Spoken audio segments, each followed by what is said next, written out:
DU est une formation avant tout en informatique, avec des cours classiques comme la gestion de projet informatique, la conception, le développement de logiciels, mais aussi des cours comme machine learning, cloud computing ou calcul de performance.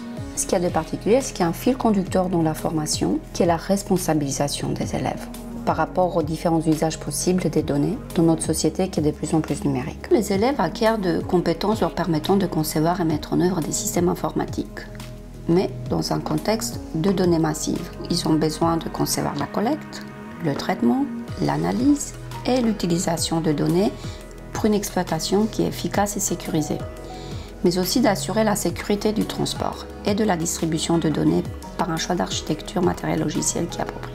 Nos étudiants trouvent leur place dans de très nombreux secteurs d'activité privés comme publics. On les retrouve dans des domaines tels que l'énergie, le transport, les banques, les assurances, mais aussi dans l'éducation, dans la santé, dans l'administration ou la culture. Au-delà des métiers de chef de projet informatique ou d'ingénieur R&D, nos étudiants se forment pour des nouveaux métiers dans les entreprises du service du numérique, tels que les métiers de data scientist, analyst ou miner, les consultants big data ou ingénieurs cloud et virtualisation. La grande majorité des enseignements est assurée par des enseignants-chercheurs qui sont membres du laboratoire LISTIC, laboratoire qui développe des recherches qui sont en forte cohérence avec la formation IDU.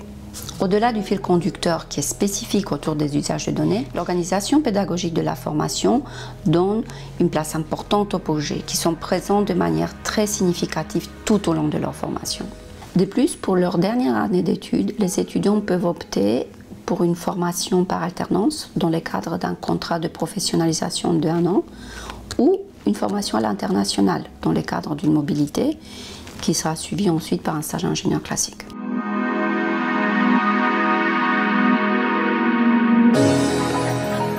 Le projet qui m'a marqué l'année passée, c'était le projet Bavard. Alors c'était un projet en Java et donc ce projet consistait à faire une messagerie instantanée et donc on avait plusieurs bavards justement qui parlaient entre eux via un concierge qui faisait office de gestionnaire et donc qui relayait les messages.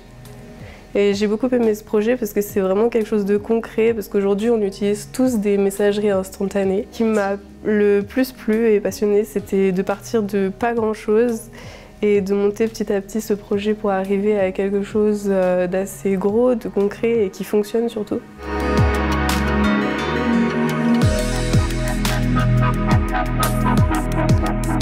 J'ai choisi la formation IDU parce que j'aimais bien l'esprit innovateur qu'il y avait dans cette formation. Et maintenant j'aime bien, on a des cours en anglais, on a des cours qui sont un peu plus qui se différencient des cours traditionnels ingénieurs. Donc par exemple la société numérique ou l'économie de la donnée, ça apporte une nouvelle dimension et une dimension plus concrète à ce qu'on étudie. J'ai eu l'occasion de réaliser un projet pour la société numérique. Donc avec 4 de mes camarades, on a traité des données et de l'utilisation qu'on peut en faire. Et on a appliqué cette étude à l'ingérence hypothétique de la Russie dans les élections américaines de 2016, comme on a entendu parler aux médias et aux informations. Après bien sûr, ce qui m'a passionné le plus, c'est la prédiction de comportements de masse au travers des données qui était vraiment intéressant. Et c'est de voir comment, bien sûr on reste dans le cadre de l'hypothétique parce que légalement il n'y a rien qui a été prouvé, mais de voir théoriquement comment est-ce qu'on aurait pu orienter les votes d'une grande partie de la population, ça c'était vraiment quelque chose qui était extraordinaire parce qu'on voit qu'à partir de données brutes on arrive à des résultats qui affectent le comportement humain. Le projet technique sur lequel j'ai eu la chance de travailler était un projet de groupe. L'objectif principal était de choisir un sujet relatif aux notions abordées dans l'un de nos modules de société numérique. Et notre choix s'est tous porté sur la géopolitique et le cyberespace. Nous avons produit 3 vidéos. D'une part, la première vidéo consistait à mettre en lumière le terme de géopolitique et ensuite de définir la notion assez abstraite, je dirais, de cyberespace.